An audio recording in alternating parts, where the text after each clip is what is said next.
வணக்கம். இப்போ இந்த வீடியோ பிரசன்டேஷனில் நம்ம எம்சிஎக்ஸ் காப்பர் மார்க்கெட்டில் இன்றைக்கி எப்படி ட்ரேட் பண்ணலாம் அப்படின்றத பற்றி பார்க்குறதுக்கு முன்னாடி போன வாரம் வெள்ளிக்கிழமை மார்க்கெட்டில் என்ன நடந்தது, நம்ம என்ன எதிர்பார்த்தோம் அப்படின்றத பற்றி பார்க்கலாம். நீங்கள் பார்த்துட்ருக்குது காப்பரோட 7 நிமிஷம் கேண்டில் ஸ்டிக் சார்ட். இந்த கேண்டில் ஸ்டிக் தான் போன வாரம் வெள்ளிக்கிழமை மார்க்கெட்டோட ப்ரைஸ் ஓப்பனிங் 369.5 பக்கமாக ஓப்பன் ஆகிருக்கு காப்பர் மார்க்கெட். நம்ம என்ன எதிர்பார்த்தோம்னா, ரொம்ப நாளைக்கு அப்புறம் காப்பர் மார்க்கெட் பையிங்க்கு சாதகமாக இருக்கும்னு எதிர்பார்த்தோம். ப்ரைஸ் ஓப்பன் ஆனதுலேருந்து மார்க்கெட் ஏற்றத்தை கொடுத்து மார்க்கெட் படிப்படியாக 372 உடச்சி அதை ஒரு சப்போர்ட்டாக மாற்றி 377 வரைக்கும் போய் அங்கேயே க்ளோஸ் ஆகிருக்கு. நம்ம எதிர்பார்த்த மாதிரியே பையிங்க்கு சாதகமாக அமைஞ்சிருந்தது. அதுக்கு முன்னாடி போன வாரம் என்ன நடந்ததுன்றதை முழுசாக பார்க்கலாம். 5ஆம் தேதி மார்க்கெட் ஓப்பன் ஆனதுலேருந்து 366 ரெசிஸ்டன்ஸ் எடுத்து கீழே வந்துட்டு இருந்தது. ஆனால் போன வாரம் முழுக்கவே நம்ம ட்ரேடிங்கில் அதிகமாக நம்ம பார்ட்டிசிபேட் பண்ணலை.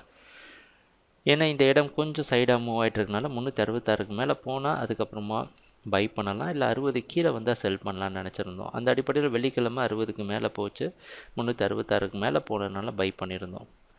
இதில் இன்னொரு விஷயத்தை எதுக்கு பார்த்தோன்னா, 360 இருந்து, ஏன்னா போன வாரம் முழுசாக நிறைய நாள் மார்க்கெட் சைடாக தான் மூவ் ஆகிட்டு இருந்தது. அப்படி இருந்தும் 360லேருந்து மார்க்கெட் 377 வரைக்கும் போயிருக்கு. அப்படின்னா 17 பாயிண்ட் ஏற்றத்தை கொடுத்துருக்கு. இது காப்பர் மார்க்கெட்டுக்கு கொஞ்சம் அதிகமான விஷயந்தான். இன்றைக்கி மார்க்கெட்டோட ஓப்பனிங் 376 பக்கமாக ஓப்பன் ஆகிறதுக்கு வாய்ப்பு இருக்கிற மாதிரி வெளிநாட்டில் இருக்கிற நைமேக்ஸ் மார்க்கெட் வச்சு பார்க்குறப்ப தெரியுது. அந்த அடிப்படையில் நம்ம என்ன சொல்ல வரோம் அப்படின்னா, கரெக்ஷனை கண்டிப்பாக எதிர்பார்க்கலாம். காப்பர் அப்படின்ற சொல்கிற கமோடிட்டி சில்வர் கோல்டு மாதிரி தொடர்ந்து 10 நாளுக்கு தொடர்ந்து மார்க்கெட் ஏற்றத்திலே இருக்கும்லாம் சொல்ல முடியாது. ஒரு கரெக்ஷன் கண்டிப்பாக எதிர்பார்க்குற இடம் தான் இது. அதனால் எப்போவுமே நம்ம சொல்கிற மாதிரி ஒரே விஷயம் என்ன தான், மார்க்கெட்டு நம்ம துரத்த போகிறது கிடையாது. நம்ம கம்ஃபர்டபுளான இடம் வர வரைக்கும் வெயிட் பண்ணி அந்த இடத்துல தான் நம்ம ட்ரேட் பண்ண முடியுமே தவிர, மார்க்கெட் போகிற இடத்துக்கெலாம் நம்மளால் ட்ரேட் பண்ண முடியாது. அப்படி ஒரு இடம் என்ன அப்படின்னு பார்த்தீங்கன்னா, 373 பக்கமாக வர வரைக்கும் வெயிட் பண்ணிவிட்டு அதுக்கப்புறமா ட்ரேடிங்கை ஸ்டார்ட் பண்ணலாம். ஏன்னா அதுலேருந்து நம்ம ட்ரேடிங் 366 வரைக்கும் பை பண்ணோன்னு வச்சுக்கோங்களேன், ட்ராப் ஆக ஆவரேஜ் பண்ணோன்னா கண்டிப்பாக இந்த இடம்லாம் பையிங் ஜோனாக இருந்து ஒரு சின்ன ஏற்றம் கொடுக்கும் ஷுவராக. அந்த ஏற்றத்தில் ஒரு 4 பாயிண்ட் லாபம் கிடைச்சா கூட புக் பண்ணிவிட்டு வெளியே வர்றது நல்லது. ஏன்னா இந்த இடத்துல இப்போ பார்த்தோன்னா ஒரு சேஃபான இடமா இருக்குது.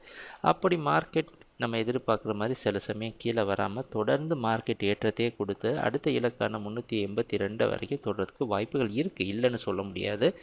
ஆனால் நம்ம ட்ரேடிங் அக்கௌண்ட்டில் எவ்வளோ பணம் இருக்குது அப்படின்றத பார்க்கணும். இப்போ 377 நம்ம பை பண்ண 376 ஓப்பன் ஆகுதுன்னு வச்சுப்போமே, இங்கேருந்து நம்ம பை பண்ணோம்னா இது ஒரு 11 பாயிண்ட் ஸ்டாப் லாஸாக இருக்குது.